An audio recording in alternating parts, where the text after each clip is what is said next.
गोटे नवा भिडियो को देखो। आज आम पढ़ा most important long question Odia honours रो सेकेंड सेमिस्टर देखो कोर पेपर 4 रो अपन रोचे मध्ययुगीय ओडिया साहित्यर इतिहास है जोटा आप यूनिट 4 रोचे चंपू चौपदी और चौतीसा जनाण भजन देखो। आज आम मोस्ट इंपोर्टाट पढ़ा प्रीवियस क्लास रे पढ़ी आपण चौपदी पढ़ी। आज आम पढ़ा चौतीसा कौन है चौतीसा कहले कौन बुझ देखो। मोस्ट इंपोर्टाट लंग क्वेश्चन आज आपको आसी तेणुक वीडियो को लास्ट तक देखूँ और चैनल को न आसाला चैनल को निश्चय भाव में सब्सक्राइब कर रखुँ। आगक एमती सब नुआ नुआ वीडियो आपण पाखक नहीं आसबू है। देखो आज आम मध्ययुगीय गीति परंपरार चौतीसा गुड़िक माने कौन आज आम डिस्कसन करवा है। तो देखो तो प्रथमे आम गोटे हेडिंग्स देबा बा गोटे इंट्रोडक्शन देबा है जेकोसी आप लंग क्वेश्चन लिखिंट ना माने इंट्रोडक्शन देबे तापर जाकि तार बॉडी लिखिबे देन तापर तार गोटे कनक्लूजन गोटे लिखिबे है। तो चलते वीडियो को डेरी नक फटाफट स्टार्ट करनेबा।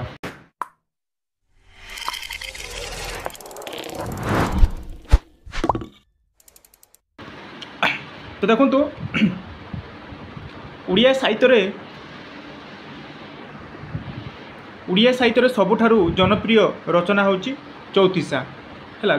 बहु प्राचीन काल आरंभ होई वर्तमान सुधा आम साहित्य रे यही रचना रीति अनुसृत हो आसी।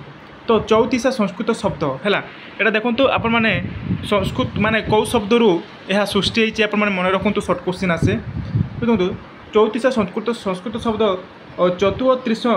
त्रिंशतरु चौतीसा एवं शेष चौतीसा शब्द सृष्टि होइछि है।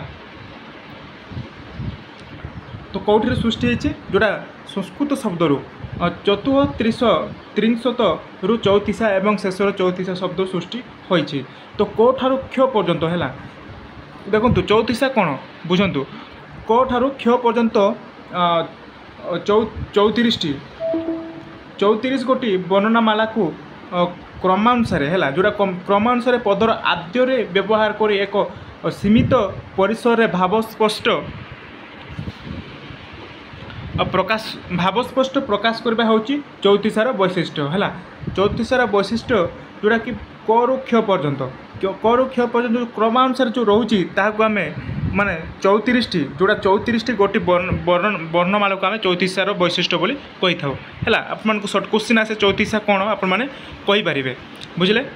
नेक्स्ट देखो तेणु चौतीसार साधारणतः 34 गोटी पद रहे है केतोटी 34 गोटी पद रुहे। केतेक क्षेत्र में यही पद संख्यार व्यतिक्रम परिलक्षित होता है फल 34 पद विशिष्ट अक्षर अनुक्रमिक रचना को बुझी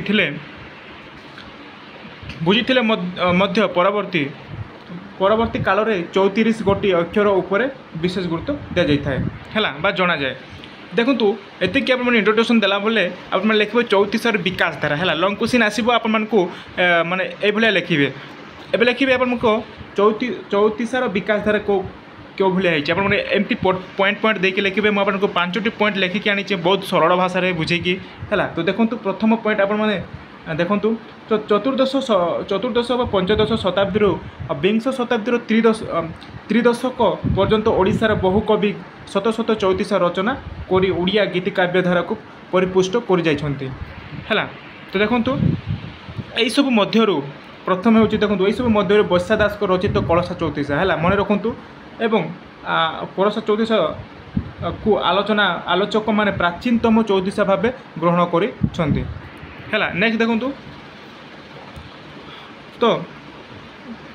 तो यह पर प्रत्येक शताब्दी ओडिया साहित्य बहु चौतीसा रचित होते अष्टादश और ऊनविंश शताब्दी सबुठारु अधिक परिमाण रे चौतीसा रचित होइतिबार जना जाए।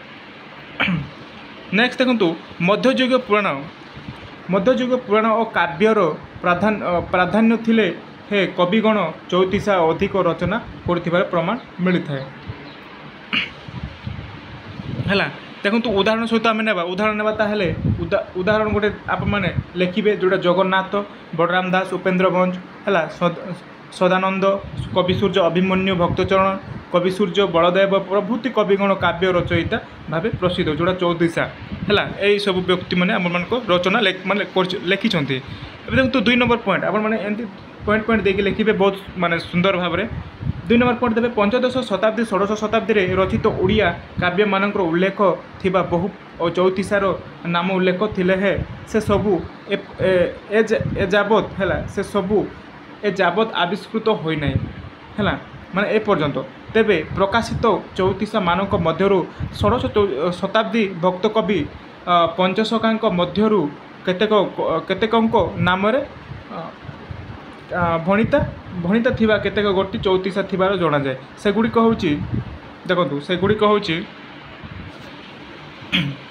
देखो जगन्नाथ दास को है जगन्नाथ दास को नीलगिरी चौतीसा मन रखु या है अच्युतानंद दास को जो कालिंदी मध्य कमल फुटी है करकृष्ण नामे जन आउ अच्छी देखु आउ ये अच्छी आप बलराम दास कमल लोचन बलराम दास कमल लोचन है और द्वितीय चौतीसा प्रभृति बेस जनप्रिय चौतीसा बोले आम जापर है नेक्स्ट देखो तृतीय पॉइंट 3 नंबर पॉइंट रे अच्छे आप सप्तदश शताब्दी एटा केते सप्तदश शताब्दी विष्णु दास धनंजय भंज है दनई दास देन बनमाली दास लोकनाथ दास बजुरी दास है बजुरी दास भूपति पंडित एवं रघुराज हरिचंदन प्रभृति कविगण बहु चौतीसा रचना करथिले बोले जणा जाय तो एथिरे आदिरस आदिरस अधारी अनेक काल्पनिक चौतीसा मध्य देखा मिली था जोता सेगुड़िक विष्णुदास को प्रभास बाहुड़ा चौतीसा है श्याम घनकर हरिश्चंदनकर कोकिल चौतीसा जेन गोपीनाथ चंपती चौतीसा मुकुंद देवकर बा चौतीसा है नेक्स्ट देखु धनंजय पंडित बोध चौतीसा है धनंजय कौन पंडित बोध चौतीसा आदि हृदय रसिक प्राणर आदि रस अपूर्व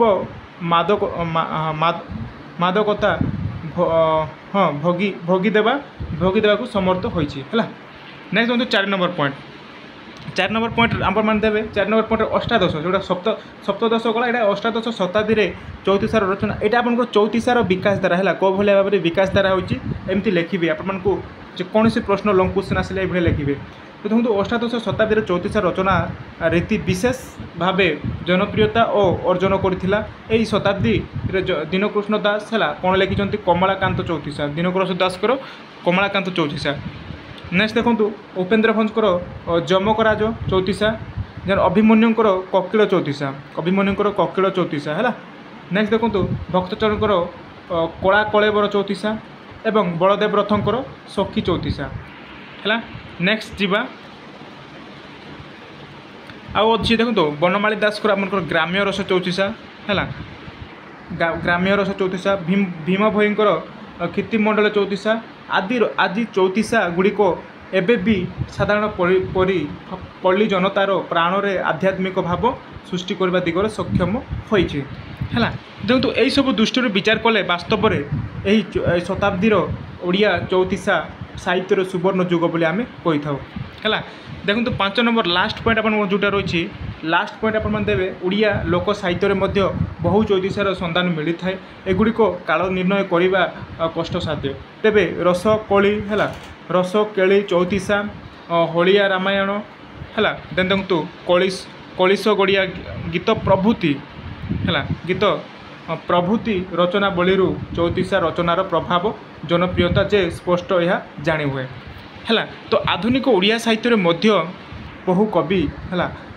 ये आप माने आधुनिक ओडिया साहित्य मध्य बहु कवि गतानुगति को आधार रे अनेक चौतीसा रचना करी जाइछंती जोता नंदकिशोर बलंकर मोहन गोस्वामी है बाबाजी वैष्णवचरण दासकर विच्छोद चरण पट्टनायक और दीनबंधु काव्य रंजन प्रभृति नाम बेस उल्लेख योग्य है यही मैंने सब रचना कर जोटा कि चौतीसा है देखो ये आप माने सरला आपको लास्ट कनक्लूजन देवे है कनक्लूजन गोटे देवे जहाँकि देखो यही सब क्रम विकसित धारारू यह अनुभूति हुए जे ओडिया गण जीवन में साहित्य प्रसारण और प्राथमिक भित्ति होइछि चौतीसा तो यार रचना शैली